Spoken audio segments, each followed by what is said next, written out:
Deuteronomio se escribe Deutos Nomos en hebreo y Devarim en griego, koiné. Y Devarim significa segunda ley. Y cuando usted se pregunta qué significa Devarim, significa estas son las palabras. Cuando usted estudia Deuteronomio, el libro te lo abre y empieza con estas son las palabras que Moisés habló. Bueno, este libro empieza de la misma manera. Dice la revelación y este libro empieza con su nombre. Revelación es el nombre de Apocalipsis, ¿sí? Que es Apocalipto, ¿sí? Y con K, ¿ok? Que esto es quitar el velo. Ahora lo vamos a ver, esto solamente es una introducción leve para que ustedes comprendan, ¿sí? La revelación de Jesucristo que le dio para manifestar a sus siervos las cosas que deben suceder pronto y las declaró enviándolas por medio de su ángel a su siervo Juan. Primero él envía un ángel, luego es él, ¿sí? Vamos a hablar un poco de la puerta porque nos vamos a detener en esa parte también. Vamos a ver que habla en tiempo pretérito pasado. Y hay una parte, vamos a saltar del 1, ¿sí? Al 1.8. Porque quiero dejar algo en claro. ¿Sí? Yo soy el alfa y el omega, el principio y el fin, el que es, el que era y el que ha de venir, el Todopoderoso. 9. Yo, Juan, vuestro hermano y copartícipe vuestro en las tribulaciones en el reino y en la paciencia de Jesucristo, estaba en la isla llamada Patmos por causa de la palabra de Dios y el testimonio de Jesucristo. Yo estaba en el Espíritu, es la palabra, ¿sí? Kadosh, en el día del Señor, y oí detrás de mí una gran voz como de trompeta, que decía, yo soy el alfa y el omega, el primero y el último. Escribe en un libro lo que ves y envíalo a las 7 iglesias que están en Asia: Efeso, Esmirna, Pérgamo, Tiatira, Sardis, Filadelfia y la Odisea. Me volví para ver la voz del que hablaba conmigo y vuelto vi 7 candeleros de oro. Estas descripciones que van a ver ahora, hay una sobre cada iglesia. ¿Sí? Usted va a ver que dice, el que tiene las 7 estrellas le dice a la iglesia. ¿Sí? El que tiene los 7 candeleros dice a la iglesia. Y así sucesivamente. Después dice, en medio de los 7 candeleros de oro, semejante al Hijo del Hombre, vestido de ropas que llegaban hasta los pies, ceñido por su pecho con un cinto de oro. Esto representa así la santidad, la gloria, el Shekinah.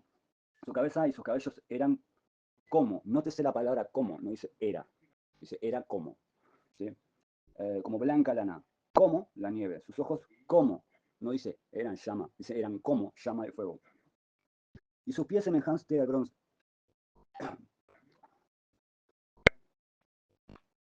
Cuando Jesús llegó por primera vez, creo que lo vimos en el estudio pasado, dijo, ninguno te condena ni yo te condeno. Ahora sus pies son como el bronce, ahora él vino para dar juicio, ahora el resucitado y glorificado, él viene para gobernar con vara de hierro. Ahora él sí es digno de juzgar, y digno de juzgar a todos. Literalmente, él es digno y lo vamos a ver bien claro. Eh, Seguimos.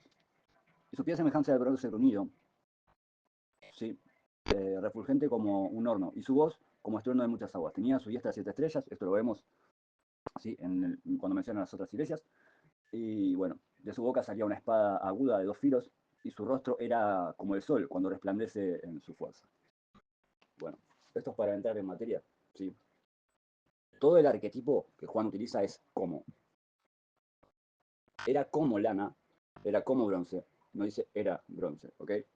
Cuando dice era como es un arquetipo, no es un tipo, ¿sí?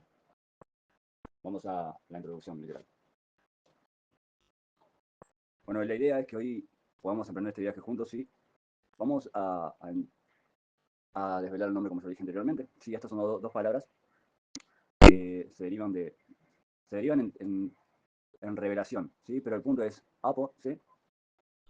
Calipsis, que es quitar justamente el velo. ¿Sí? Este estudio tiene que ser y va a ser exegético. Es decir, atenderá al sentido original del texto sagrado. ¿Sí? Respetará sus formas lingüísticas en griego koiné, ¿sí? Su contexto histórico, su simbología apocalíptica y su riqueza. La teología que vamos a usar en este estudio sí es escatológica. Escatología es todo aquello que estudia las profecías. ¿Okay? Los últimos acontecimientos vamos a estudiarlos según el plan soberano de Dios, ¿sí? Cómo culminan la victoria final del Cordero y la renovación de todas las cosas. Desde las primeras líneas, desde el capítulo 1, vamos a encontrar y encontramos el carácter profundo teocéntrico, ¿sí? Y teocentrista significa, sí, de la revelación de Cristo, que esto significa que procede de Él y en Él. Del hombre, sí, y por el hombre. Esto no es ni una especulación, ¿sí? Es una revelación, ¿sí? Esto es revelación de Cristo y en Cristo. Vemos que Pablo está exiliado en Patmos, ¿sí? Fue el único de los 12 discípulos que no fue martirizado, obviamente, sí fue metido en aceite hirviendo, ¿sí? El Cristo que aquí se revela no es solamente Jesús histórico, sino el Cristo exaltado, primogénito de los muertos, soberano de los reyes de la tierra. Esto está en Apocalipsis 1, versículo 5. El que camina entre los candelabros símbolo de su presencia inmanente en la iglesia. Significa que él no se mueve de la iglesia. El que sostiene las llaves de la muerte y del Hades, Génesis 1:18. Esta introducción a Apocalipsis no es solo un análisis literario o doctrinal, sino es una invitación al asombro de la contemplación teológica. También al arrepentimiento, bueno, y a ser bienaventurados, como lo dice y declara en el capítulo 3. El que lee y los que oyen las palabras de esta profecía y la guardan, sí, porque el tiempo está cerca. Bienaventurados, dicen. Y esto es simplemente doblemente benditos y también felices. En el capítulo 1 lo que vamos a ver es esto, la revelación de Cristo glorificado, la naturaleza y la revelación de Cristo como autoridad, como procedencia y como destinatario, ¿sí? Apocalipsis 1:1-3, texto clave de Jesucristo que le dio para manifestar a sus siervos las cosas que deben suceder pronto. Esta palabra se escribe con K, apocalipto, ¿sí? Que significa revelar o quitar el velo, o quitar un velo ya puesto o impuesto. El único que puede quitar el velo es él. La etimología de apo, ¿sí? Significa fuera de, y calipsis, ¿sí? Con K, significa cubrir o ocultar. La definición entera es revelación, o sea, desvelamiento de lo oculto. En sentido teológico se refiere a la manifestación sobrenatural de verdades divinas previamente veladas, especialmente en relación al plan escatológico de Dios. La escatología estudia todo aquello que tenga que ver con el libro de Daniel, el libro de Ezequiel, el libro de Zacarías y el libro de Apocalipsis. Daniel es el ABC. Si usted no entiende Daniel, muy difícilmente va a entender Apocalipsis. Pero la Biblia se interpreta con la misma Biblia, que quiere decir, nosotros vamos a ver los cuernos y las bestias y vamos a ver qué Apocalipsis nos dice, qué específicamente son los cuernos. Vamos a ver montes y Apocalipsis nos explica qué significa un monte. ¿Sí? Un cuerno significa un imperio, ¿sí? Una redoma, un rey, ¿ok? Términos claves, ¿sí? De pronunciación etimológica. Impersonal del verbo deo, atar. En este caso se usa como impersonal, es necesario. Definición implícita, una necesidad divina y profética. Lo que está por ocurrir no es casualidad, sino que es un cumplimiento de un decreto ya soberano y predeterminado. Esto habla de una predestinación. Ya está escrito desde antes de la fundación del mundo, ¿sí? Acá hay un término clave pronunciado que es la palabra tajei, ¿sí? Que etimológicamente significa esto sucederá con rapidez y con velocidad. Puede ser que todo suceda, a partir del primer evento, todos empiezan a suceder uno tras otro, ¿me explico? Y eso significa inminente. Y inminente también significa que es imposible de detener. La etimología en el EBN, ¿sí? Tachos o rapidez, esa es la palabra inminente, ¿sí? O veloz. Definición, pronto, con rapidez, puede referirse tanto a inmediato como a aceleración. Una vez comenzada, los eventos catológicos no tienen un intervalo largo, ¿sí? Sino que se enfatiza la súbita ejecución, una tras otra. Segundo, vamos a la bendición profética, el término clave, Macarios. Es la palabra que utiliza él, ¿sí? Para pronunciar Macarios cuando él dice, dado a mis siervos, la revelación dada a mis siervos, ¿sí? La etimología probablemente viene de la palabra ma, que raíz es indoeuropea, que sugiere grande y largo, ¿ok? La definición, bienaventurado o feliz en virtud de una bendición divina. Esto es cuando dice bienaventurados los que guardan esta profecía, ¿sí? Saludo trinitario o doxología cristológica, porque esto tiene que ver con la cristología. Sí, término clave. El término clave es en la pronunciación donde dice on, que, en, ¿sí? Que, o ergomenos, que significa, ¿sí? El que es, el que era, el que viene, ¿sí? Cuando dice el que es, el que era y quién vendrá, bueno. Definición y paráfrasis del nombre divino en Éxodo. Aquí habla de la Trinidad, como lo dije anteriormente. Se puede ver esto también en Éxodo 14, ¿sí? Este título expresa eternidad, inmutabilidad y presencia activa de Dios en la historia, con una dimensión escatológica, el que vendrá y juzgará. Primero vino como hombre, ahora viene como juez. Él también lo vivió así, como hombre y Dios. Él decía Padre, pero en el momento de la cruz, él ya no dijo Padre, sino dijo Dios. Entonces ahora su Padre se convertía en juez, por usted, por mí, por cada uno. ¿Sí? Los términos claves, testigo, martireo, martis, ¿sí? Pero no solo el testigo, porque dice testigo fiel. Esta es la palabra pistos, mártir, pistos. Ahí significa testigo fiel. Primero porque el testigo fiel es el mismo, ¿sí? Definición de Jesucristo como presentado como testigo fiel por excelencia, cuya vida y muerte y resurrección revelan la perfecta voluntad del Padre. La etimología, otra vez, de esto, muestra que solo Él y nadie como Él en la fidelidad. Fidelidad no tiene sinónimo. Si la palabra más cercana que usted puede encontrar es amor. Términos claves, ¿sí? Prototokos, que significa primero. No había nadie antes de Él. Y también significa la palabra engendrar. Definición, primogénito. Aquí significa no solo prioridad temporal, sino resurrección. preeminencia ontológica. O sea, ontología significa de ser, ¿sí? Cómo soy y lo que soy. Soberanía sobre la muerte. Capítulo 2, vamos a ver las iglesias, o vamos a ver la primera, que es la iglesia de Éfeso. Yo tengo una tabla directa que habla de iglesia por iglesia, lo que Dios aprueba y lo que Dios reprueba. Pero podemos hacerlo más largo o más corto, usted me dice. Vamos a hablar de Éfeso directamente. Y la iglesia de Éfeso, voy a hacerse un poco más corto para no complicarle mucho. Bueno, el elogio. Rechaza el mal, ¿sí? Y persevera y es paciente. La crítica. Su amor por Cristo no es ya ferviente. Pero sí por las obras, no por Cristo, ¿ok? Introducción. Las obras como las hacía al principio, ¿ok? Las promesas, el árbol de la vida. Voy a ver algunas definiciones etimológicas. Escribe al ángel de la iglesia. Nótese que no dice escribe a la iglesia, escribe al ángel. La palabra ángel es la palabra angelo. Escribe al mensajero, al obispo, al pastor de la iglesia, al dirigente de la iglesia. ¿Sí? Voy a ir palabra por palabra desarrollando de nuevo. La palabra angelo, ¿sí? Dativo singular, ¿sí? De angelo, mensajero o ángel, verbo. Esto significa que se refiere a un líder espiritual. ¿Sí? Esto no es femenino, esto no es singular, sí, esto sí es singular, ¿sí? Y esto dice llámalo fuera. ¿Sí? La iglesia significa el ángel de la iglesia, que es la palabra eclesia. Estos son los que son llamados fuera. Y nosotros hoy no predicamos el evangelio fuera, lo predicamos dentro. Nótese que Dios, sí, o que Jesús, porque este Jesús hablando, no le dice, porque tu iglesia perdió el primer amor. Dice tú, y no dice perdió. Dice, Dios nunca se pierde, Dios es amor. Tú has dejado. Y tú has dejado no es lo mismo que tú has perdido. Tú has dejado tu primer amor. Ahora recuerda, arrepiéntete, recuerda de dónde has caído, ¿ok? No vamos a detenernos solo en una iglesia, ¿sí? Nótese que si el líder de la iglesia no tiene amor, la congregación tampoco. Exhortación. Recuerda, por tanto, de dónde has caído, arrepiéntate y hagas las primeras obras, pues si no, vendré pronto a ti y quitaré tu candelero de su lugar. El candelero, ¿sí? Y haces las obras de los nicolaitas. ¿Ustedes recuerdan cuando los apóstoles tuvieron que elegir 7 diáconos? Bueno, eligieron a Esteban y eligieron a Nicolás. Nicolás, ¿sí? Es el que sacó estas obras. Estas son las obras que hacía la iglesia de Efeso. Los nicolaitas son los que siguieron la doctrina de Nicolás, que se desvió del cristianismo original. Ahora, si el pastor no es ferviente, la iglesia no lo es.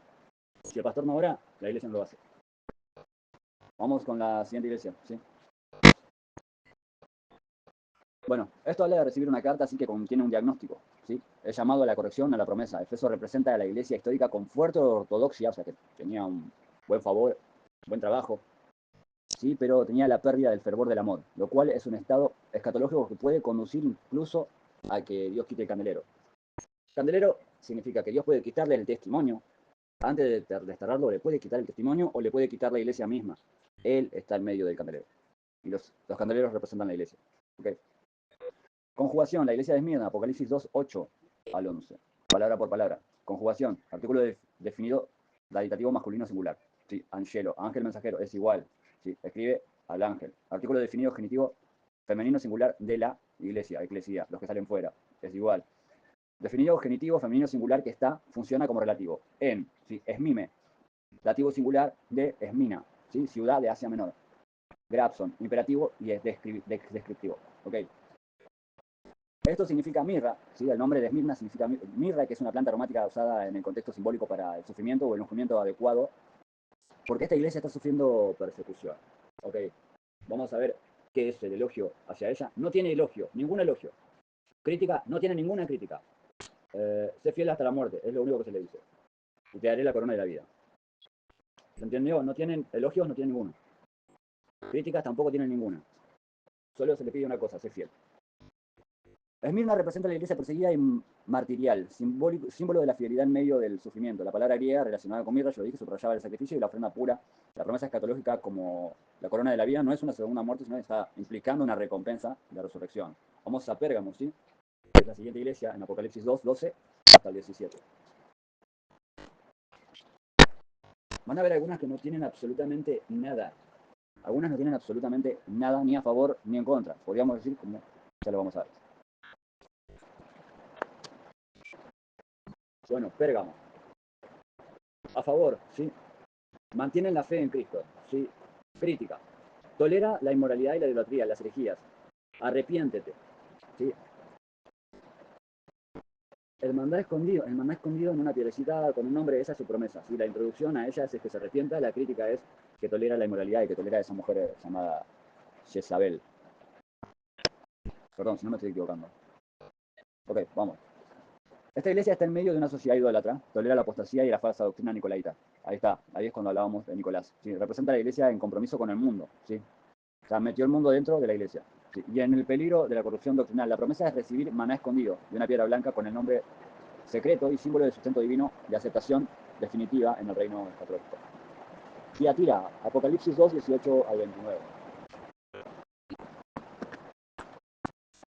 Elogio para Tiatira. Su amor, su fe, su paciencia es su mayor elogio. Su crítica tolera la idolatría y la inmoralidad también. Su instrucción de parte de Jesús es el juicio que se acerca y perseveren en la fe, que perseveren en la fe, y es una exhortación. Regirá sobre las naciones, esto sí se arrepiente, obviamente, y recibirá la estrella de la mañana. Alusión a Cristo como la estrella de la mañana, ¿ok? Bueno, seguimos. Posiblemente está relacionada con el sacrificio y el cultivo, ¿sí? El nombre.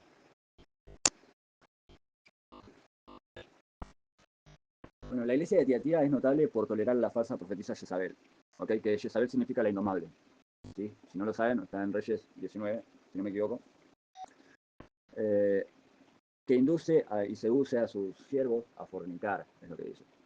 Nótese que las 7 iglesias no son singulares, es una unión. Las 7 iglesias conforman la iglesia de Cristo actual en todos los tiempos, no solo en ese tiempo.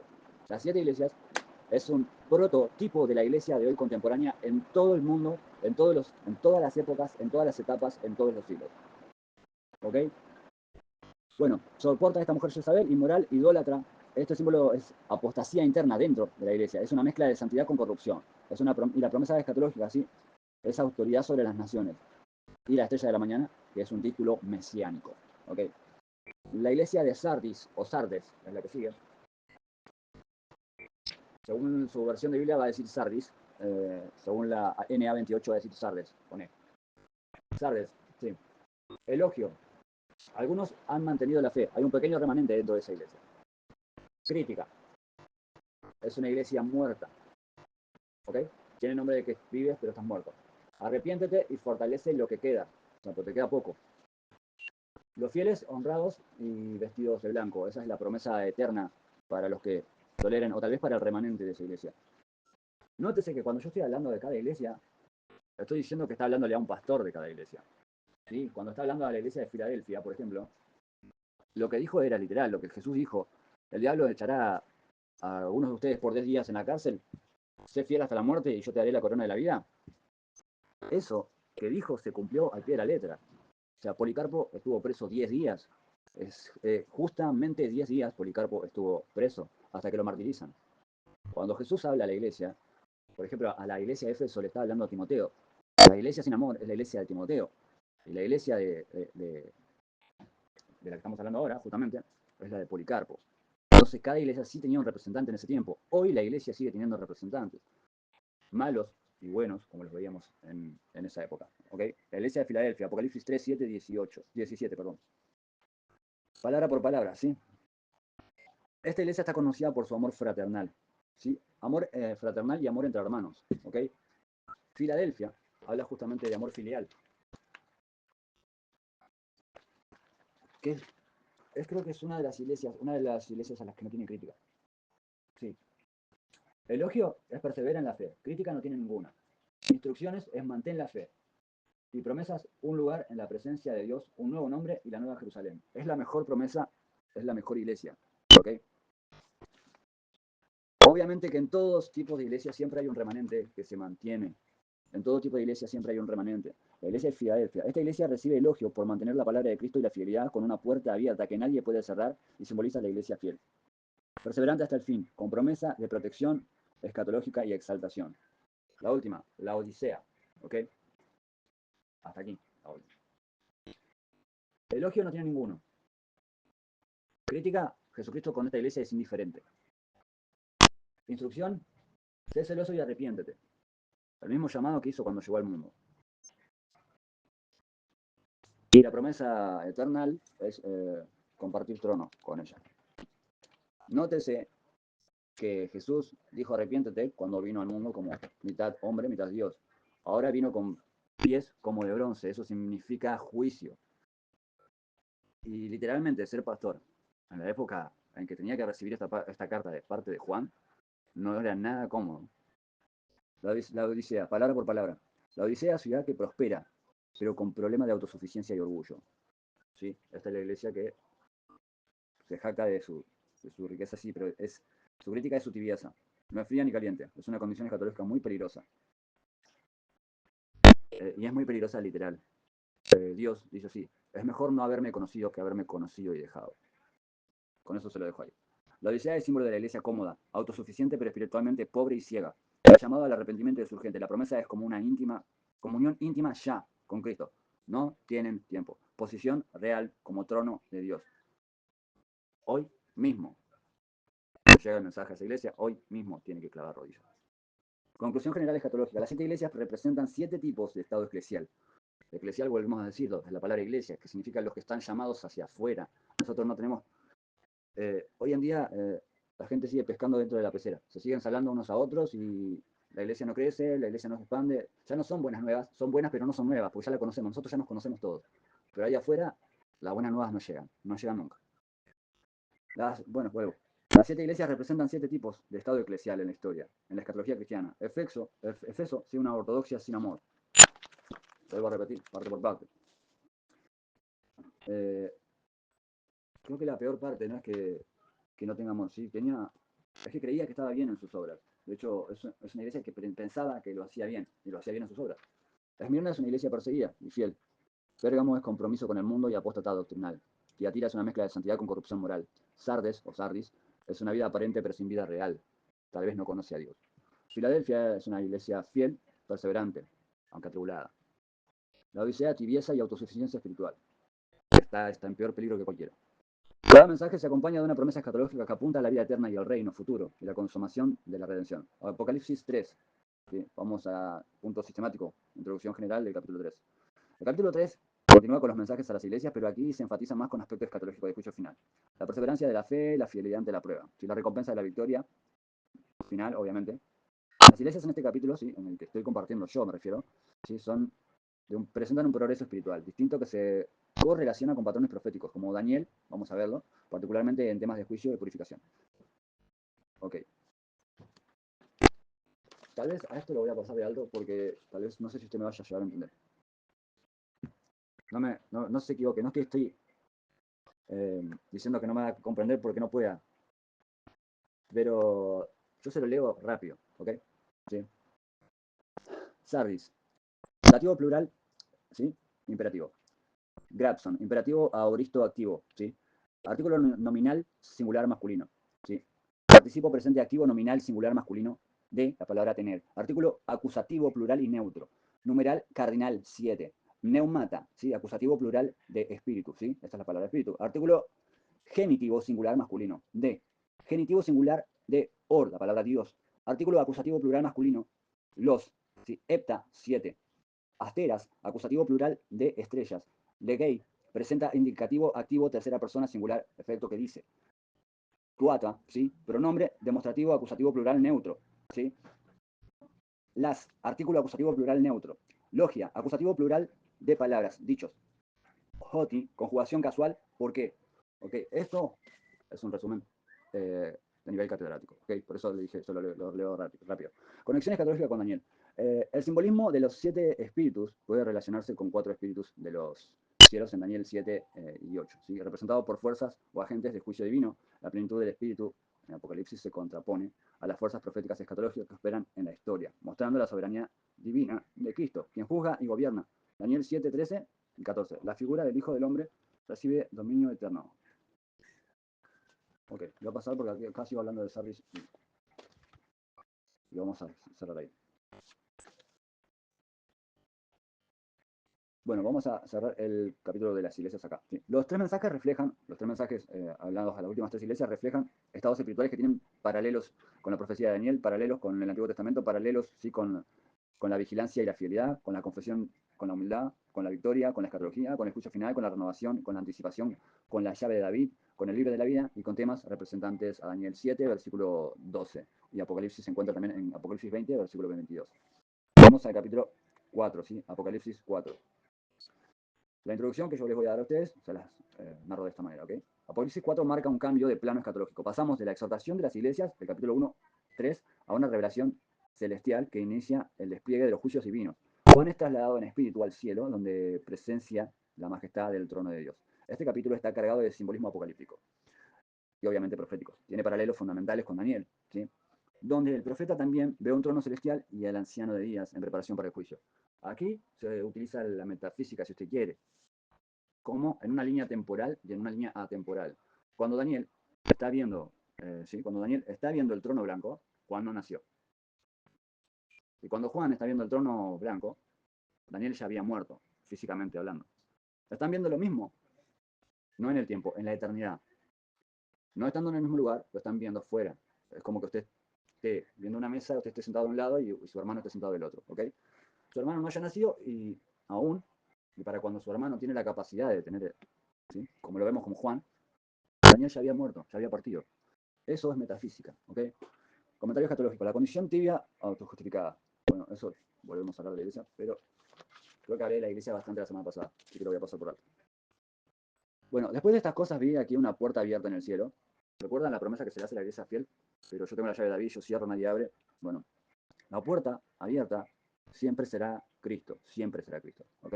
Pero también vamos al versículo. Después de estas cosas, vi aquí una puerta abierta en el cielo y la voz, la primera, la que escuché como de trompeta hablando conmigo, decía, sube acá y te mostraré las cosas que deben suceder después de estas. Esto es un llamado, ¿ok? Esto es la puerta que él dejó abierta. Etimología y términos claves. Puerta, denota acceso. Aparece 39 veces en el NT, en el Nuevo Testamento. Participio, perfecto pasivo, ¿sí? De abrir. Esto implica que la puerta es abierta, pero no por hombre, solo por Dios. Salping, ¿sí? Esto significa trompeta, usada en el contexto profético para convocar o anunciar, como en Éxodo 19, versículo 16, o en 1 de Tesalonicenses 4, 16, que dice, pero la final trompeta sonará la final trompeta. Recuerde cuando C.S. Lewis decía, cuando un cristiano dice que Cristo viene, lo dice literal. Cuando un cristiano dice que Jesucristo viene, lo dice en serio. Sigo. Conexión con Daniel, en el versículo 7, 9 y 10. El profeta Daniel también tiene una visión donde ve los tronos colocados y al anciano de días, esto ya lo hablamos recién. En ambos casos el profeta es invitado a ver el orden celestial justamente igual que Juan, antes del juicio.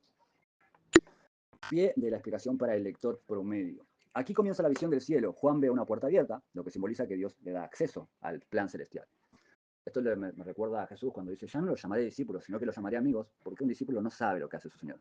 Más ustedes, que son mis hijos, a ustedes les he dado a saber las cosas del reino, ¿ok? Bueno, la voz como de trompeta representa una proclamación divina. Dios está por mostrarle el futuro. Este momento es paralelo a la visión de Daniel, cuando también fue llevado a una visión celestial para entender el fin de los tiempos. Estamos hablando de Juan y Daniel. Vieron lo mismo. Atemporalmente era metafísicamente imposible. Juan no había nacido, Daniel ya había muerto. Cuando Daniel lo ve, Juan no nació. Cuando Juan, el apóstol, lo ve, Daniel ya había muerto física terrenalmente, pero lo están viendo en el plano eternal. Esto es aoristo. Cuando yo digo aoristo, que yo dije, lo voy a leer rápido, aoristo significa pretérito pasado, pero en griego no se dice pretérito. Cuando usted lee griego tiene que decir aoristo, porque si no todo el texto pierde validez. Todo el texto completamente se desmorona. Sí, no existe el pretérito en el griego, existe el aoristo, ¿ok? Versículo del trono, vamos a hablar del trono, ¿sí? Enuncio un poquito más. Esta es la palabra, ok, hay varias palabras que puedo dar acá. Inmediatamente fui llevado en el espíritu, o sea, esta es la palabra neuma, ¿sí? Y aquí un trono estaba colocado en el cielo y sobre el trono uno sentado. ¿Ok? Entiéndase, Dios no tiene preocupación de nada, está a control de todo, Él está sentado. Etimología y términos claves. Palabra neumatis, ¿sí? En el espíritu indica un estado de revelación profética completa. Tronos es la palabra, se escribe tronos como plural, pero con H antes de la R. T-H-R-O-N-O-S. trono. Aparece 47 veces en Apocalipsis. Solo en Apocalipsis. Es el símbolo central del gobierno de Dios. Ekeito, imperfecto, ¿sí? Implica un estado permanente, que significa que ya estaba establecido, que nadie mueve a Dios del trono. No puede nadie y no lo va a hacer jamás. Cuando alguien dice, es que yo oro y el Señor se levanta del trono, mentira. Usted puede orar y revolcarse y arrancarse los pelos, que Dios no se va a mover del trono. No se va a mover del trono por usted. No. Él está en el plano eterno y usted está a usted lo corre el reloj. ¿Sí? No solo que usted corre por la alarma de la mañana, sino que el tiempo, usted aunque no quiera, lo quiera frenar, usted va a envejecer igual. Y el Señor va a seguir sentado en el trono. Eso es así. Conexión con Daniel, versículo 7, 9. Estuve mirando hasta que fueron puestos tronos. Nótese que dice tronos. Y acá dice, no sois vosotros dignos de juzgar pequeñas cosas. Este es Pablo hablando.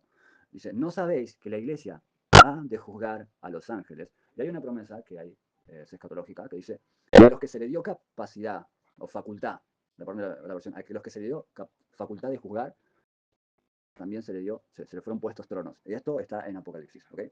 Significa que hay diferentes recompensas. No es el mismo lugar donde hay un mártir.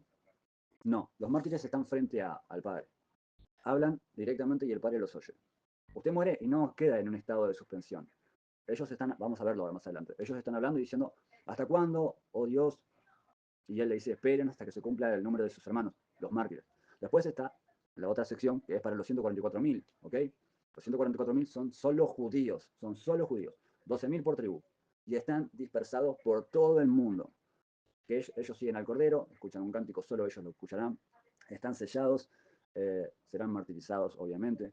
Lo mismo los dos testigos. No vamos a hablar hoy de los dos testigos, no vamos a llegar ni en 5 clases a hacer esto. Entonces estamos haciendo un repaso superficial, muy superficial, ¿sí? Conexión con Daniel 7:9. Estuve mirando hasta que fueron puestos tronos, ¿sí? El Señor ya está sentado en su trono. Se sentó, acá dice, y se sentó un anciano de días. Ok, el trono que ve Juan es el mismo trono eterno que Daniel contempló antes del juicio universal. Pie de la explicación para el lector. Juan es transportado al cielo en el espíritu. Lo primero que ve es el trono de Dios. Esto representa que Dios está en control absoluto del universo y del futuro. Al igual que Daniel, Juan ve el trono antes que comience el juicio. Esto nos muestra que todo lo que ocurre en la historia sucede bajo la autoridad divina. Vamos a hablar de la prioridad del capítulo 5. Vamos a ver el capítulo 5 en varias partes. Apocalipsis 5. Versión Reina Valera, 1960. Y vi en la mano derecha del que estaba sentado en el trono un libro escrito por dentro y por fuera, sellado con 7 sellos. Acá hay una palabra en griego, que es la palabra biblo. La palabra biblo es libro de libros. ¿Sí? La Biblia se llama biblo, también si usted no sabía, la Biblia que tenemos nosotros, el nombre original es biblo. ¿Sí? Y significa libro de los libros, así como él es Señor de señores y Rey de reyes. ¿Okay? Vamos a pasar a... Esto significa también documento legal, ¿sí? O testamento. Bueno, 7 sellos, autoridad total y plenitud divina. Esto es lo que hay en el versículo, ¿ok? Según la NA22.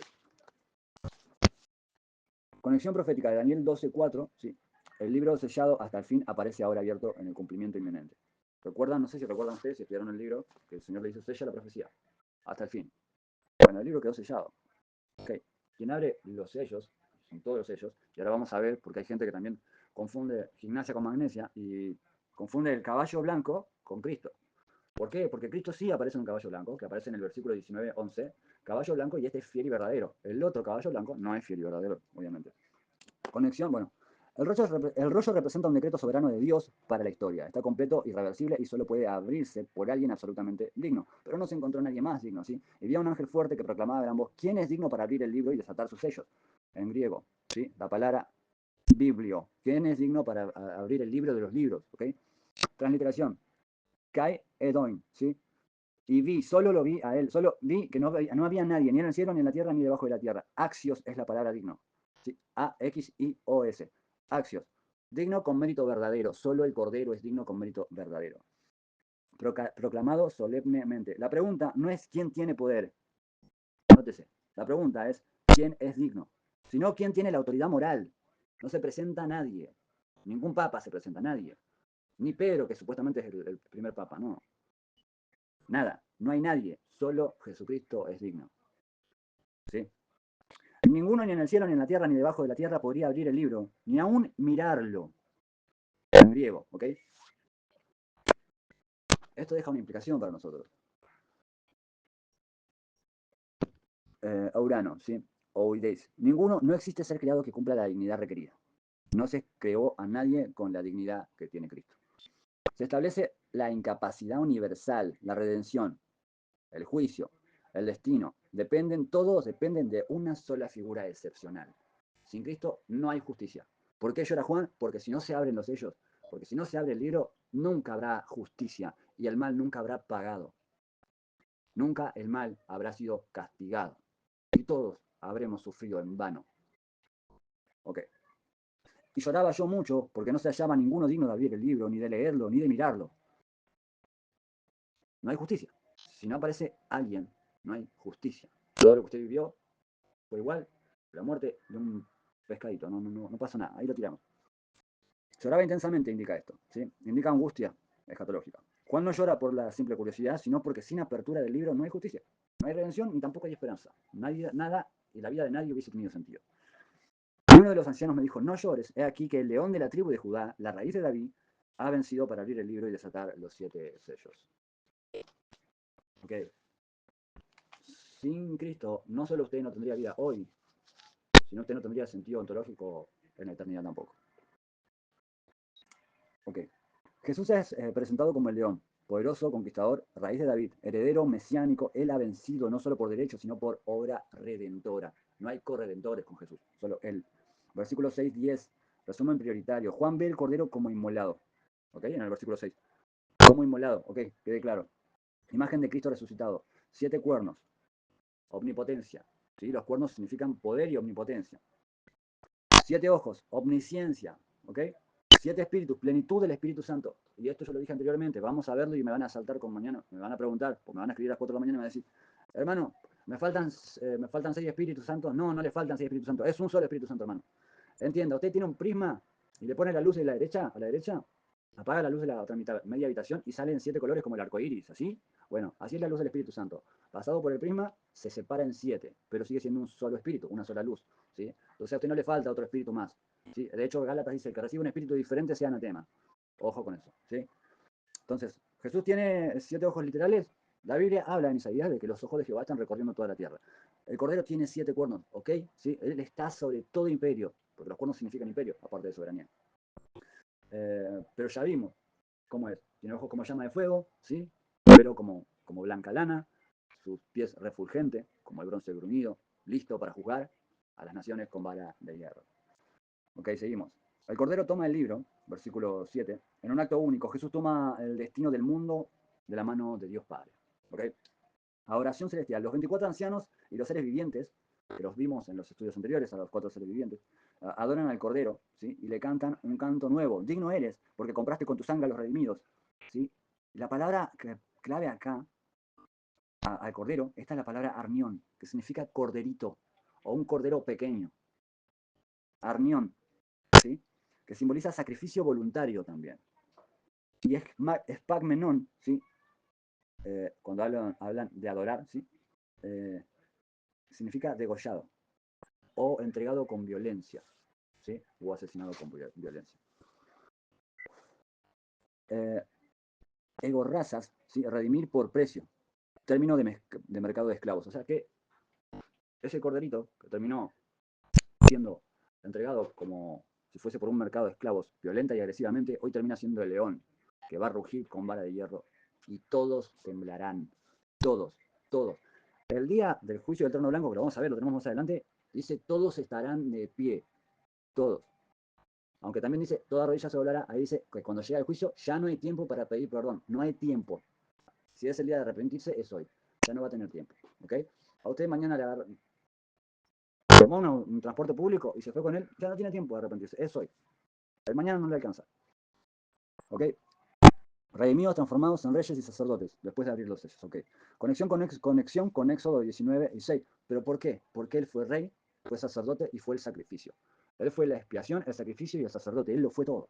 El sacrificio de Cristo lo hace único, digno. Él no se lo salva, sino que él hace reyes y sacerdotes y los redime. A los que él redime los termina transformando, a los que no son, a los que para el mundo no eran dignos, él los convierte en reyes. La multitud angelical en el 11:14, versículo 11:14, gran adoración, ¿sí? Se llama así. Bueno, el cordero que fue inmolado es digno, habla de 7 atributos de él. El primer atributo que vemos de él es el poder. primero se lo ve poderoso. No sé cómo le viste primero a Jesús. Yo cuando lo vi aquí, que fue a mis 6 años, creo que fue, leí Apocalipsis. Yo lo primero que le dije a mi pastora, me acuerdo, hablé por teléfono con ella un martes y con mi mamá. Le dije, a mí me da más miedo que otra cosa.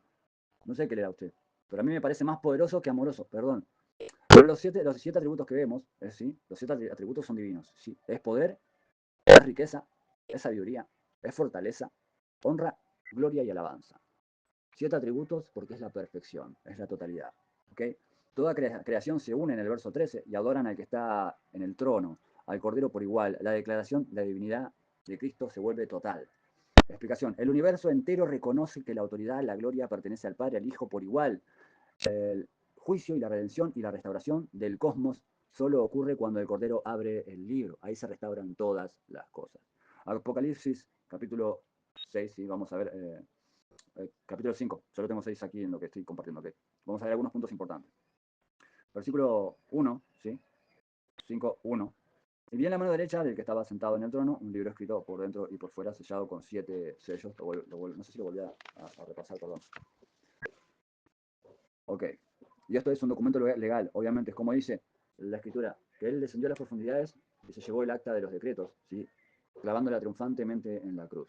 Y ahí es cuando se lleva cautiva la cautividad y da dones a los hombres. Okay. Volvemos a decir, esto era un decreto legal, un documento legal. Antes nosotros éramos legalmente del diablo, antes de llegar a Cristo. ¿Ok? Bueno,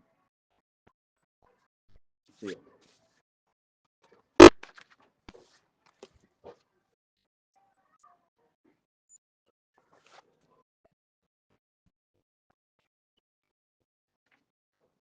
Versículo 11, vamos al 11, por favor. ¿Sí?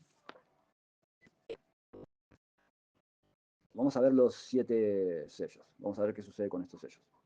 ¿Sí?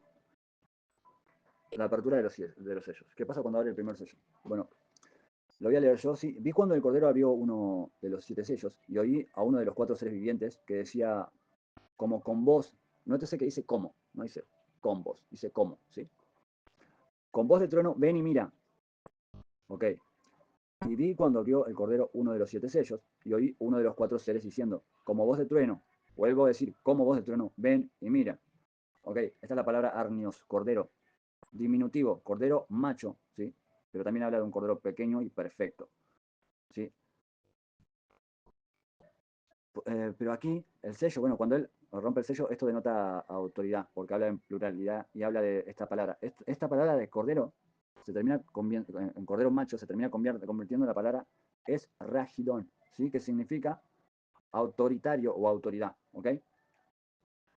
Escuché, ¿sí? Con brotes, que significa con voz de trueno y con voz potente y autoritaria, para llamar la atención, obviamente, dice, la conexión escatológica profética, ¿sí? La apertura del primer sello marca el inicio del juicio divino, la manifestación progresiva del plan de Dios, correlacionándose con la idea del libro sellado, de Daniel 12, versículo 4, donde los tiempos del fin comienzan a revelarse, pie de la explicación para el lector promedio. Aquí se inicia el despliegue del plan divino, el Cordero, Arnión, símbolo de Jesús como el sacrificio, que tiene autoridad para abrir el libro sellado, comienza a revelar eventos futuros. La voz de invitar a mirar resalta la importancia de lo que está por mostrar, ¿sí? Por eso hace la invitación. Primero porque le dejó esa puerta abierta, ¿ok? Y miré, y aquí un caballo blanco. ¡Papa! Y acá, 5 teólogos importantísimos dicen que es Cristo Jesús. Yo, la verdad, no sé qué teología están usando o qué Biblia están leyendo. Pero 500 teólogos conocidos saben que es el anticristo. ¿Ok? A eso le acabo de dar la balanza. Usted se fija lo que quiera creer. Y miré aquí un caballo blanco. Y el que lo montaba tenía un arco. Pero no se ve la flecha. ¿Lo notó? ¿Qué tipo de cazador no muestra la flecha? Esto hace un tipo, ¿sí? Tipo y cuadro, a Nimrod, el primer gobierno mundial. El primer gobierno mundial fue en la Torre de Babel. Y Nimrod significa vigoroso cazador delante de Jehová. Y no era un buen hombre. Es un tipo y cuadro del anticristo. ¿Ok? Y mire, y aquí un caballo blanco. Y el que lo montaba, nótese que quien está abriendo el sello es Jesús. No puede ser el que está abriendo el sello el mismo que se sube al caballo. ¿Ok? ¿Se entiende? Y mire, y aquí un caballo blanco y el que lo montaba tenía un arco y le fue dada una corona y salió venciendo y para vencer. Muchos leen venciendo y para vencer y dicen Jesús vino venciendo y para vencer. No. También dice, y le dio potestad para vencer a los santos. ¿Se entiende, no? La escritura se interpreta con la misma escritura. Traducción literal palabra por palabra. Y vi, y aquí un caballo blanco, el que estaba sentado sobre él tenía un arco, le fue dada una corona y salió venciendo para vencer. Etimología académica. Leucos, blanco, símbolo de pureza, victoria o engaño, según contexto. ¿Sí? Toxon, arco, arma para lanzar flechas, indica guerra y conquista. Estéfanos, corona, señala la victoria, pero también la autoridad.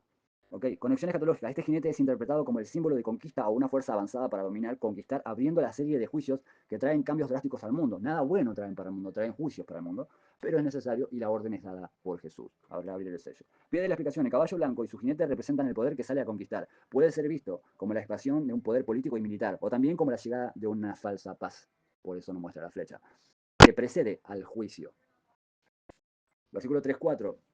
El texto bíblico, bueno, en versión Reina Valera, segundo sello. Cuando abrió el sello, había el segundo serviente que decía, ven y mira. Otra vez lo invitan a mirar. Le salió otro caballo rojo. El que lo montaba le fue dado poder para quitar la paz de la tierra. Muchos morirán. Aquí la palabra es, sí, es quitar hálito de vida en el griego original. Así que muchos morirán de paro cardíaco, así fulminado. ¿Okay? Para que se matasen unos a otros y se le dio una gran espada. ¿Okay? Vamos a ver un poquito más. Transliteración koine jote egnoisen. Significa, y cuando él abrió el segundo sello, oí al segundo sello diciendo, ven y mira, y salió otro caballo rojo. Sí, seguimos.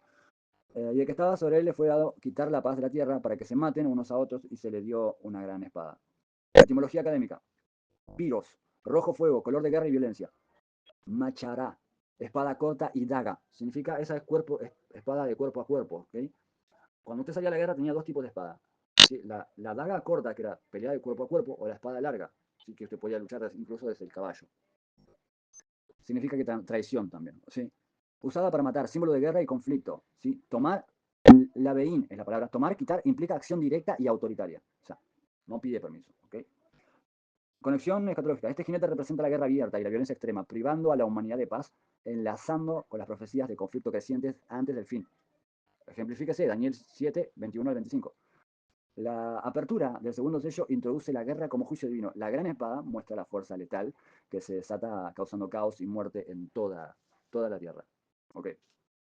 Versículo 5, 6, tercer sello. Cuando abrió el tercer sello, oía al tercer ser viviente que decía, ven y mira. También, hay cosas que no le fueron dadas a decir a Juan, ¿sí? Por eso recalco el ven y mira, porque hay cosas que no le fueron dadas a decir. Y miré, y aquí un caballo negro, y el que lo montaba tenía una balanza en la mano. Bueno, si usted lee un poco más ahí, dice el peso que dice, el peso exacto, yo estoy leyendo el tratado, ¿ok? Traducción literal, cuando vio el tercer sello, oí al tercer ser diciendo, ven y mira, y aquí un caballo negro, y el que estaba sobre él tenía balanza en la mano.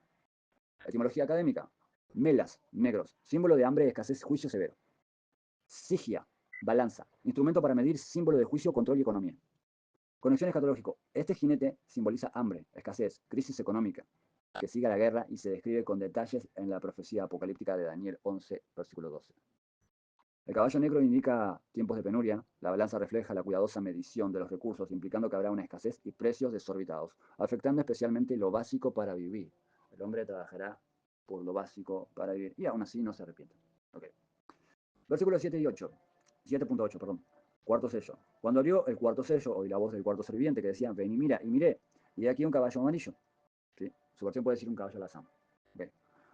Y el que lo montaba tenía por nombre muerte, y el Hades le seguía, y se le dio potestad sobre la cuarta parte de la tierra. Nótese que no hizo sobre un continente solamente, ¿sí? Para matar con espada, con hambre, con mortandad y con las bestias de la tierra.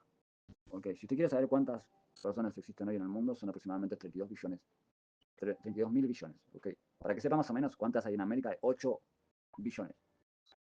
Si usted quiere saber cuál es la cuarta parte, de todo el continente americano, hasta la Antártida, tiene que desaparecer. Por alguna razón, América no aparece en las profecías. ¿Sí? Así que gloria a Dios, si está listo para encontrarse con su creador. Ok. Traducción literal. Y cuando abrió el cuarto sello, oí la voz del cuarto diciendo, ven y mira. Y aquí un caballo, esta es la palabra, pálido, ¿sí? que estaba sentado sobre él, se llama muerte y Hades. La misma palabra, transliterada al griego koiné, cambia, ya no es color negro. ¿Ok? Quiero que entienda eso. Porque me va a decir, ¿cómo puede ser pálido? No es el caballo blanco. Acabamos de hablar del caballo negro y seguimos hablándolo en griego. Yo se lo estoy diciendo en griego. ¿Usted lo quiere en griego? Se lo digo en griego. Cuando abrió el cuarto sello, oí la voz del cuarto ser diciendo, ven y mira, y hay aquí un caballo pálido. Y esto es pálido verdoso, que es el color de un muerto, ¿ok? Y el que estaba sentado sobre él se llama Muerte, y el Hades le seguía, y se le dio autoridad sobre la cuarta parte de la tierra, para matar con espada, con hambre, con muerte, y con las fieras de la tierra, sí, eso los animales. O sea, usted me preguntará, ¿por qué lo hago en griego? Porque si lo haría en español, acá me seguiría diciendo negro igual que en su Biblia. Vamos a ver más detalles, ¿sí? Cloros significa pálido, verdoso, relacionado con la palidez de la muerte. Tánatos es la palabra muerte. Fin de la vida física, ¿ok? Y Hades es el lugar de los muertos. ¿Ok? No es lo mismo. El lugar de los muertos y la muerte. Tánatos y Hades son dos cosas diferentes, ¿ok? Pero aquí a los dos se los ve en conjunto, en consuma unión, ¿sí? Conexiones escatológicas. Este jinete es la manifestación directa de la muerte y la destrucción, con el alcance parcial en la tierra, reflejando juicios severos profetizados en Daniel y otros libros proféticos, claro, como Ezequiel, ¿sí? Como Jeremías. El jinete pálido es la muerte personificada, acompañada por el Hades. Su poder abarca diversas formas de destrucción, guerra, hambre, muerte natural, ataques de animales salvajes, indicando el alcance integral del juicio. Van a pasar muchas cosas más, obviamente, que para el tiempo que tenemos de estudio, a menos que hagamos muchos estudios que hablen de lo mismo, no nos va a dar, ¿sí? Entonces, por eso es que yo prefiero ir parte por parte, porque Apocalipsis primero es el libro que más me gusta, es el que más tiempo me llevó a estudiar y es el que sigo estudiando hasta el día de hoy, ¿ok? Vamos a ver versículo 9-11, el quinto sello, ¿ok? Cuando abrió el quinto sello, vi bajar el altar las almas de los que habían sido muertos por la palabra de Dios y por el testimonio que tenían. Y clamaban a gran voz diciendo, vio usted, entienda esto, cuando usted muere, no queda en estado suspendido. A menos, bueno, esto habla de los que mueren por el testimonio, ¿se entiende? ¿Hasta cuándo, Señor Santo y verdadero, no juzgarás y vengas nuestra sangre y la de los que moran en la tierra? Ok, todos los mártires que vimos en las clases anteriores, vamos a ver mártires más adelante porque tengo la segunda parte que se llama Revolución Pacífica, ¿sí? El primero fue Llamados por el Fuego, yo tengo todos los audios grabados, así que cualquier cosa me los pide o me hace recordar y yo se lo paso. Por los grupos o por donde sea, ¿ok? Pero vamos a seguir viendo mártires de Cristo, porque lo sigue viendo y lo seguirá viendo hasta que Jesús venga. Bueno, ¿hasta cuándo, Señor Santo y verdadero? Que nótese, ellos están en un lugar específico, ¿sí? Están cerca del Padre, hablan con Él, están orando, Dios no contesta. Se les responde. Dios no contesta la oración, o sea, no contesta de inmediato. O si contesta de inmediato, tiene que matar a todo aquel que hoy en día no acepta a Cristo como su Salvador. Es así. ¿Usted es de Dios o no es de Dios? Es sencillo. Capítulo 8, Apocalipsis, capítulo 8 de lo que yo tengo aquí, ¿no? Vamos al capítulo 17, la gran ramera y los 7 montes y los 144.000 sellados. Es lo que vamos a ver ahora. Capítulo 17, tengo mucho para hablar sobre el capítulo 17. Si usted tiene mucho para anotar, es otra cosa. Si tiene alguna pregunta hasta acá, me puede hacer cualquier pregunta, la que tenga. Si es difícil, mejor todavía. ¿Alguna pregunta? Ahí tiene para escribir, usted puede escribir y me puede decir cualquier cosa.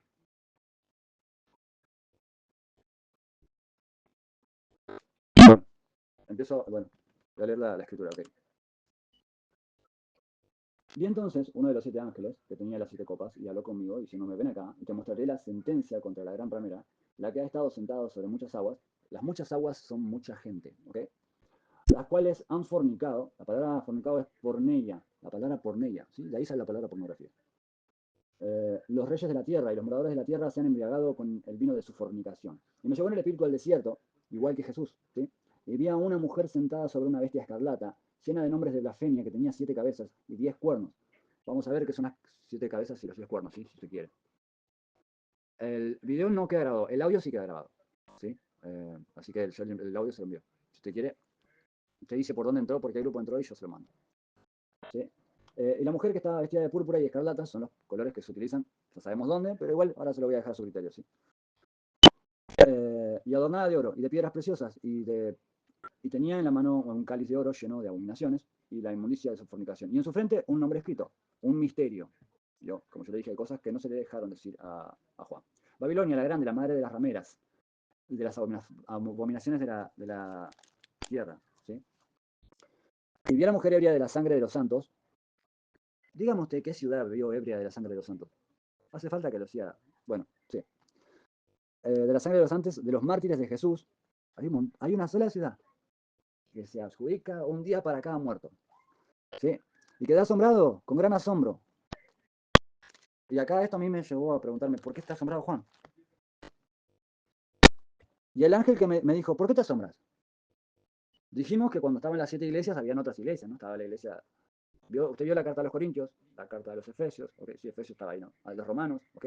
Claro, porque en Roma ya había una iglesia. En Roma había una iglesia en tiempos de Juan, pero no una iglesia como la que hay ahora. Y el ángel me dijo, ¿por qué te asombras? Claro, ¿cómo no se va a asombrar Juan con lo que vio? Yo te diré el misterio de la mujer y de la bestia que la trae, la cual tiene 7 cabezas y 10 cuernos. Y ahí vamos a ver cómo se interpreta qué son las cabezas y qué son los cuernos, obviamente. La bestia que has visto era y no es tiempo de Juan. Era. Roma era un imperio antes de Juan, el apóstol. En tiempos de Juan, el apóstol ya dejó de ser un imperio después de la crucifixión de Cristo. En el año 70, sí cae. Después de que Tito profana el santuario, cae Roma. ¿Ok? Al menos no es el imperio que ya era. ¿Ok? Volvemos. La bestia que has visto era y no es. Hoy no es. Hoy, Juan, que tú vives, no es. Y está para subir del abismo. La palabra abismo es prisiones de oscuridad, tartaros, ¿ok? E ir a perdición, y a los moradores de la tierra y a aquellos cuyos nombres no están escritos desde la fundación del mundo, en el libro de la vida. Se asombraron viendo la bestia que era y no es y será. Era antes de Juan un imperio. En tiempo de Juan no es ya un imperio, pero volverá a ser. Que casualmente es Roma, sí, vuelve a ser. Los 7 reyes, 5 de ellos han caído. Uno es, uno estaba ahí en ese tiempo todavía reinando. ¿Se entiende lo que estoy diciendo? Los 7 reyes, 5 de ellos han caído, tiempo antiguo, antes de Juan. Uno es, el otro aún no ha venido. Y cuando venga, uno significa que es el que estaba reinando mientras Juan vivía. Y cuando venga, este es el anticristo. Es necesario que reine por breve tiempo. ¿Ok? La bestia que era y no es también el octavo. Es de entre los 7 y va a la perdición. Los 10 cuernos que has visto son 10 reyes que aún no han recibido reino. Estos son diferentes a los que ya nombramos antes. Pero por una hora, en una hora van a ser traicionados, en una hora recibirán autoridad como reyes juntamente con la bestia, el anticristo. ¿Sí? ¿Por qué se lo declara como bestia? Porque el Espíritu Santo no lo pudo comparar, ni como Alejandro Magno, que lo comparó con un leopardo con alas. Hay 4 bestias que en Daniel el Espíritu Santo nos quiso ilustrar: un leopardo, un búfalo. Bueno, pero aquí al anticristo no lo ve como ninguna fiera, ni como ningún animal, porque es peor que una bestia.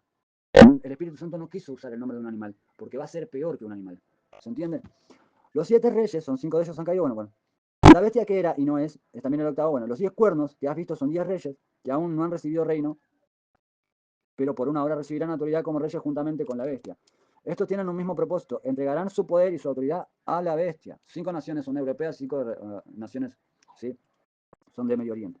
Estos tienen un mismo propósito y entregarán el poder y pelearán contra el Cordero, y el Cordero los vencerá, porque es el Señor de señores y Rey de reyes, y los que están con él son llamados elegidos y fieles. Y me dijo también: las aguas que has visto, se lo dije a ustedes yo antes, ¿sí?, donde la ramera se sienta son pueblos y muchedumbres y naciones y lenguas. Veo que no es difícil entender el Apocalipsis. Veo que no es difícil. El mismo Apocalipsis le explica lo que son las aguas, lo que son los cuernos, se lo explica. Los 10 cuernos que viste en la bestia, estos aborrecerán a la ramera. Claro, los 10 cuernos van a aborrecer a este pueblo que es.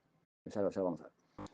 Y la dejarán desolada y desnuda, y devorarán sus carnes y la quemarán con fuego, porque Dios ha puesto en sus corazones ejecutar lo que Él quiso poner de acuerdo a dar su reino a la bestia, hasta que se cumpla la palabra de Dios. Y la mujer que has visto es la gran ciudad que reina sobre los reyes de la tierra. Y aquí, bueno, en el 18 ya cae. Dice: después de esto vi otro ángel descender del cielo con gran poder y la tierra alumbraba. Pero esto habla de la caída, justamente. Ok. Quiero compartirle algo más todavía.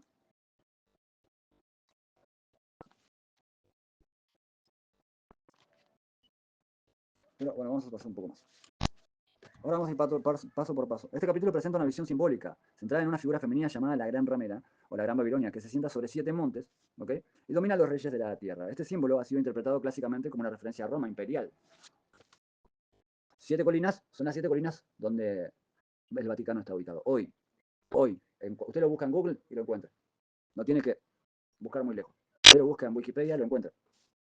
Representa un sistema religioso político, corrupto y opresivo en el tiempo del fin. También en capítulos cercanos se habla, que es lo que vamos a hablar nosotros, de los 144.000 sellados, un grupo especial de creyentes protegidos por Dios que juegan un papel escatológico en la consumación del plan divino. Versículos claves de la explicación extendida y versión extendida. Vino uno de los 7 ángeles que tenía las 7 copas y habló conmigo diciendo, ven acá y te mostraré el juicio de la gran ramera que está sentada sobre muchas aguas. Análisis y simbolismos, ya se lo dije recién. Uno de los 7 ángeles representa la continuidad del juicio divino, todavía seguimos en juicio. Pues los 7 ángeles ya son portadores de las copas de la ira de Dios. Capítulo 16. La gran ramera, mujer simbólica, que representa la corrupción, la apostasía y la influencia política religiosa que se opone a Dios. Sentada sobre muchas aguas, las aguas simbolizan pueblos, multitudes, naciones, lenguas, versículo 15, que indican la influencia mundial de este sistema. Daniel 2. La imagen con pies de hierro y barro representan un reino dividido y corrupto, porque el barro y el hierro no se mezclan, no se unen. Se juntan, pero no se terminan uniendo, ¿ok? En Jeremías 51, Babilonia es representada como una mujer caída y condenada a... Sí, retomada aquí para la gran ramera. En el Nuevo Testamento este símbolo se asocia tradicionalmente con Roma y la ciudad sobre 7 colinas. Que te lo busca en cualquier lado y lo encuentra así. Ejercicio de dominación mundial. ¿Sí? La mujer está vestida de púrpura y escarlata. Y adornada de oro. ¿Esos colores le dicen algo? A mí sí. Piedras preciosas y perlas. Y tenía en la mano el cáliz. ¿También le dice algo eso? Ya lo hemos visto, me parece. El cáliz de oro de las abominaciones y la inmundicia de su prostitución. Análisis y simbolismos. Seguimos con los simbolismos. Púrpura y escarlata, colores que simbolizan lujo, poder, riqueza, autoridad y usados por reyes y sacerdotes. Oro y piedras preciosas, perlas que indican gran riqueza y ostentación. Mientras hay países que mueren de hambre, sí. Creo que hace poco yo lo estaba estudiando y creo que lo compartí en un estudio, literalmente. Las barras del baño del Papa son de oro, el inodoro es de oro, o sea, si usted se fija, puede buscarlo, no tiene que preguntarme, se fija y lo busca usted y lo encuentra. El cáliz de oro lleno de abominaciones, la mujer está llena de corrupción espiritual y moral, simbolizada por la mezcla del pecado y el engaño. No sé si usted sabía, ellos tienen la Basílica de San Pedro, de San Pablo, usted busca un santo y lo encuentra ahí. Si busca su nombre, seguramente que el nombre de un santo es. Algo tiene que ver.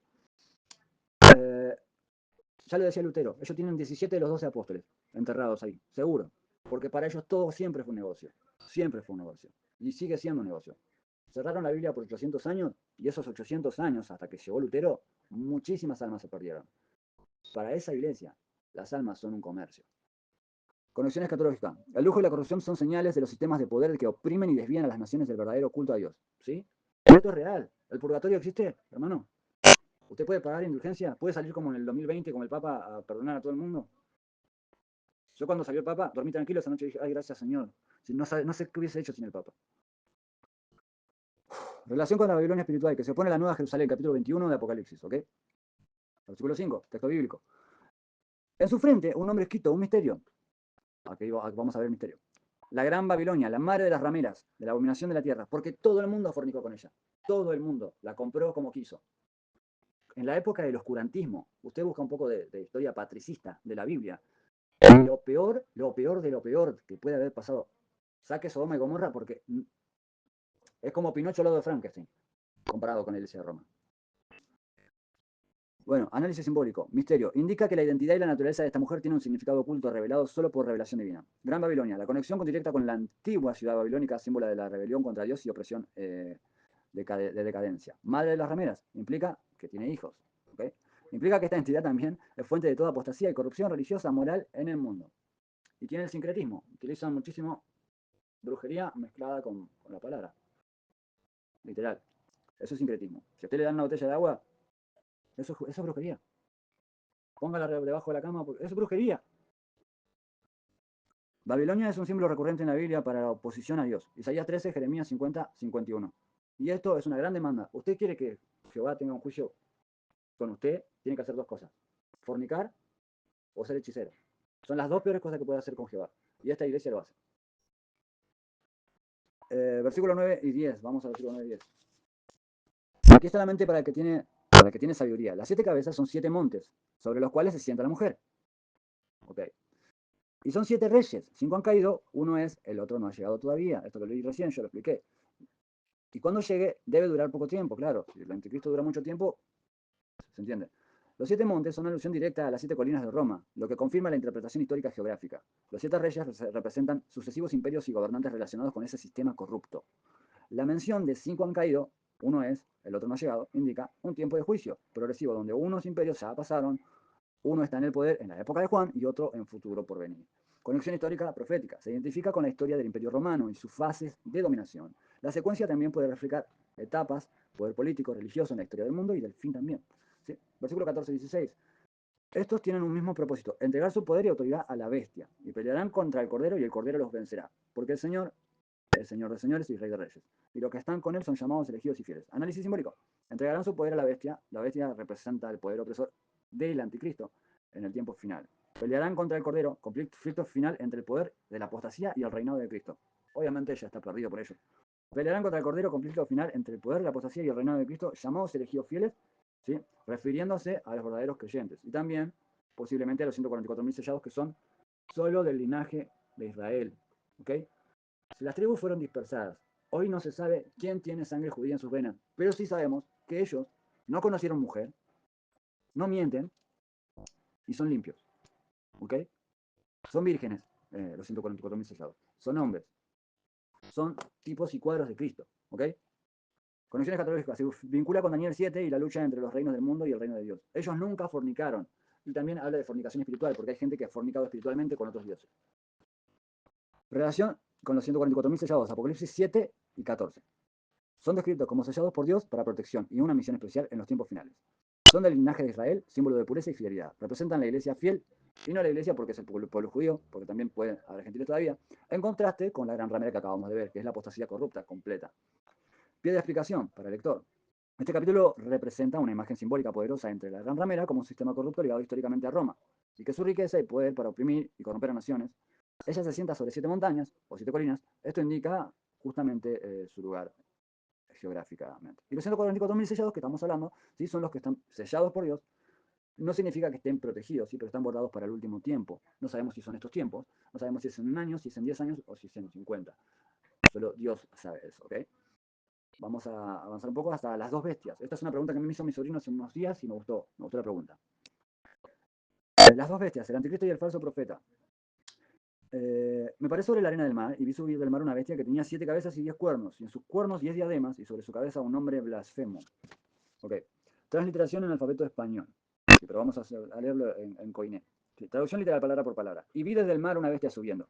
Significa que sale del Tartaro. Ok. La que sale del Tartaro sale del mar. La otra sale de la tierra. Ok. Una es, significa, voy a explicárselo así. Dios Padre es Dios Padre. Ok. El Espíritu Santo tiene su ministerio, Jesús tiene su ministerio y Dios Padre tiene su ministerio. Aquí, el padre de estas bestias tiene su ministerio también. El falso profeta va a ser de Juan el Bautista. El anticristo va a ser de anticristo, significa en lugar de o en contra de Cristo. ¿Sí? O va a ponerse en lugar de Mesías para los israelitas que no creyeron en el verdadero. Jesús les dijo, a mí no me escucháis, pero cuando venga otro, a ese sí oiréis.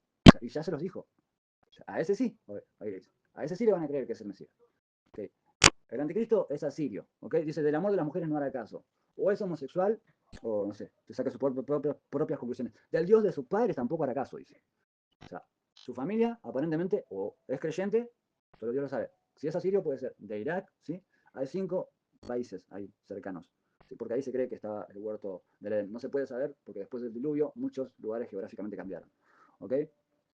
Volvemos a los puntos. Subir es emerger, significa que una está en prisiones de oscuridad, ¿sí? Y si quiere verlo también lo puede ver en Daniel 7, versículo 3. ¿Ok?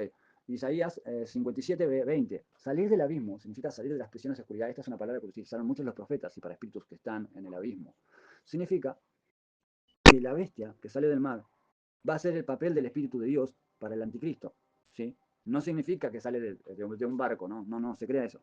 Significa que el abismo se encuentra debajo de las aguas, debajo del mar. ¿Se entiende? Eso se entiende. En el principio creó Dios los cielos y la tierra estaba desordenada y vacía, y el Espíritu se movía sobre la faz de las aguas. Y vimos que la parte que dice que estaba oscura, cuando estudiamos Génesis, era el abismo. Ahí se concentran los ángeles caídos y los tenemos el Tartaros, tenemos el Gena y las prisiones de oscuridad.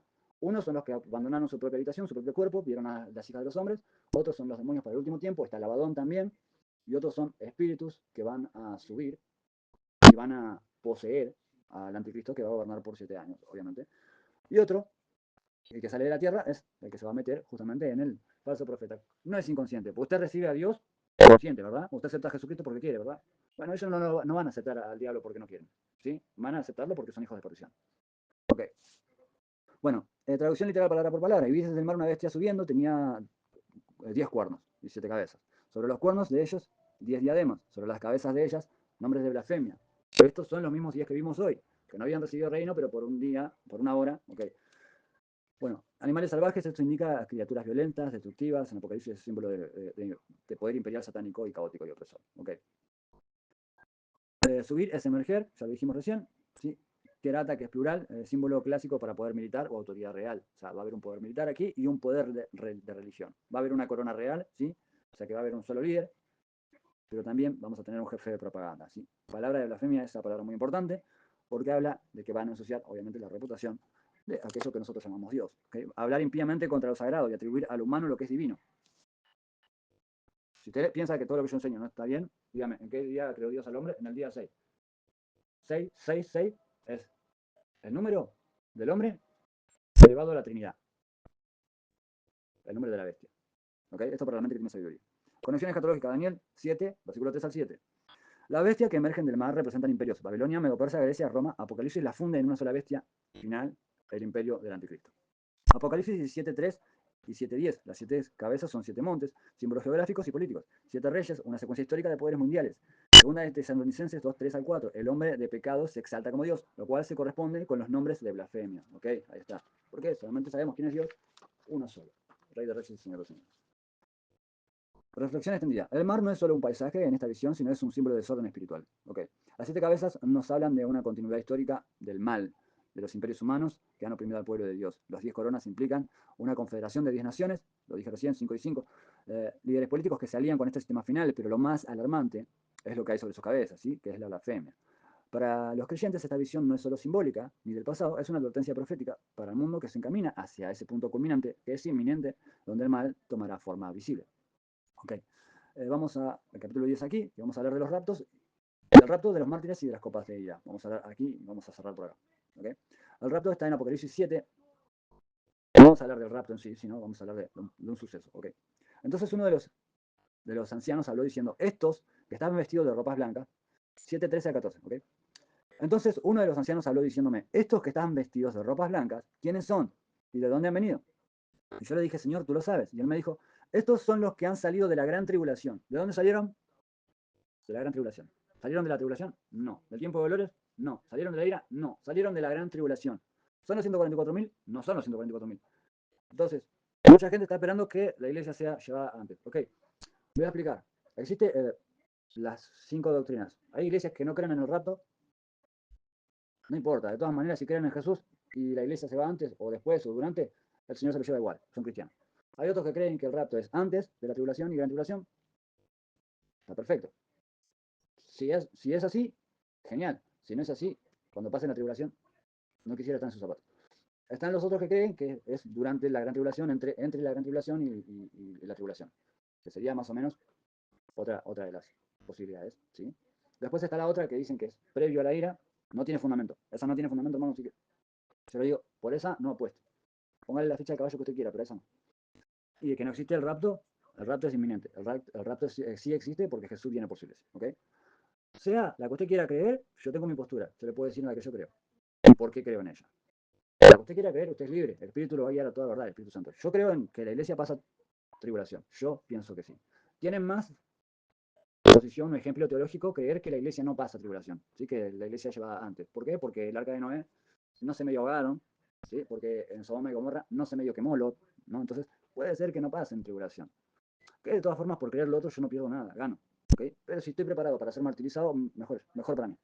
¿Okay? Entonces, yo estoy leyendo acá lo que la Biblia me dice, Apocalipsis 7, 13, 14. Entonces uno de los ancianos habló diciéndome, estos que están vestidos de ropas blancas, ¿quiénes son y de dónde han venido? Y yo le dije, Señor, tú lo sabes. Y él me dijo, estos son los que han salido de la gran tribulación. Y han lavado sus ropas y se han emblanquecido en la sangre del cordero. Listo. No tengo nada que decir, lo dice la Biblia. Traducción literal, palabra por palabra. Estos son los que vienen de la tribulación, la grande. Lavaron las vestiduras de ellos y las blanquearon en la sangre del cordero. Etimología clave. Presión. Sí. Significa que pasaron presión. Aflicciones severas, opresiones. Usado para persecución escatológica. ¿Sí? Largas o blancas. Símbolo de dignidad y pureza. Leucaino. Blanquear, purificar. Acción pasiva de limpieza espiritual. Arnión. Corderito. Ejemplifican al Mesías. ¿Ok? Conexión profética de Mateo 24, 21 al 31. Escribe la tribulación. Y la gran tribulación. Acá escribe la gran tribulación. Dice, y después de esa tribulación, ¿sí? ¿Ok? Reflexión para el lector. Este pasaje no habla de una evasión del sufrimiento, sino de la victoria a través del sufrimiento. Estos creyentes no fueron arrebatados antes de la tribulación, al menos estos. que hubo un remanente que se haya convertido en ese tiempo? Puede ser. Yo le digo lo que dice la Biblia, no le digo lo que dice lo que yo quiero creer. Yo le digo cómo la Biblia lo dice, ¿ok? Cerramos con esto y vamos a la última reflexión. Este pasaje no habla de una evasión del sufrimiento, sino de una victoria a través del sufrimiento. Estos creyentes no fueron arrebatados antes de la tribulación, sino fueron fieles durante ella. Sus vestiduras en la sangre del Cordero, la fe activa en Cristo los sostuvo en medio de la oscuridad, en medio de la persecución, ¿sí? Y no fue escapismo, fue perseverancia santa. El rapto aquí es resultado, al menos aquí lo estamos viendo, de la fidelidad y no de la comodidad, ¿ok? Tenemos mucho más para ver, pero yo creo que en un solo día, a veces más es menos. Igual, no digo que sea poco, o sea, no digo que sea mucho tampoco, pero lo que hemos visto lo hemos visto como un poco superficial. Sí hay mucho más para ver, hay para ver específicamente al anticristo, específicamente al falso profeta, específicamente al cordero, específicamente, sí, muchísimos eventos más que hay para ver. Eh, las copas, si nos ponemos a ver copa por iglesia, tenemos un montón de detalles, ¿sí? Muchas cosas más, pero yo voy viendo más o menos la hora en la que voy grabando el audio y tampoco quiero sobrecargarlo. Porque voy a un último punto, que esto lo voy a pasar, por eso voy a pasar al resto, que habla de los mártires. ¿Sí? Vamos a ir solamente a Apocalipsis 19:11, cerramos con el caballo blanco y aquí entregamos al Señor. ¿Sí? Apocalipsis 19, versículo 10 voy a leer, ¿sí? Y me postré a sus pies para adorarle, y él me dijo, mira, no lo hagas, yo soy consiervo tuyo y de tus hermanos que retienen el testimonio de Jesús. Adora a Dios, porque el testimonio de Jesús es el espíritu de la profecía. ¿Okay? Cristo sobre un caballo blanco. Entonces vi en el cielo abierto y de aquí un caballo blanco, y el que lo montaba se llamaba Fiel y Verdadero. El otro tenía un arco, sin flecha, y con justicia juzga y pelea. ¿Sí? Y sus ojos eran como llamas de fuego, está especificado igual que al principio del Apocalipsis. Y había en su cabeza muchas diademas y tenía un nombre escrito que ninguno conocía sino él mismo. Estaba vestido de ropas tenías en sangre y su nombre el Verbo de Dios. Y los ejércitos celestiales vestidos de lino fino, blanco y limpio, y le seguían en caballos, ¿sí? Blancos. De su boca sale una espada aguda para herir con ella a las naciones, y él las regirá con vara de hierro. Él pisa el lagar del vino de furor y de la ira del Dios Todopoderoso. En su vestidura y en su muslo tiene escrito en su nombre Rey de Reyes y Señor de Señores. Ese es nuestro Señor, ¿sí? Bueno, acá habla, abajo, si quiere usted seguir leyendo ya en su casa, dice, y vi el ángel que estaba de pie, bueno, acá es la derrota de la bestia, ¿sí? De la bestia y sus ejércitos. Aquí ya el Cordero salió para vencer y eso es lo que hace, ¿ok? Esto es lo que vamos a compartir por hoy. Espero que le haya sido de bendición a cada uno de ustedes. Espero que haya...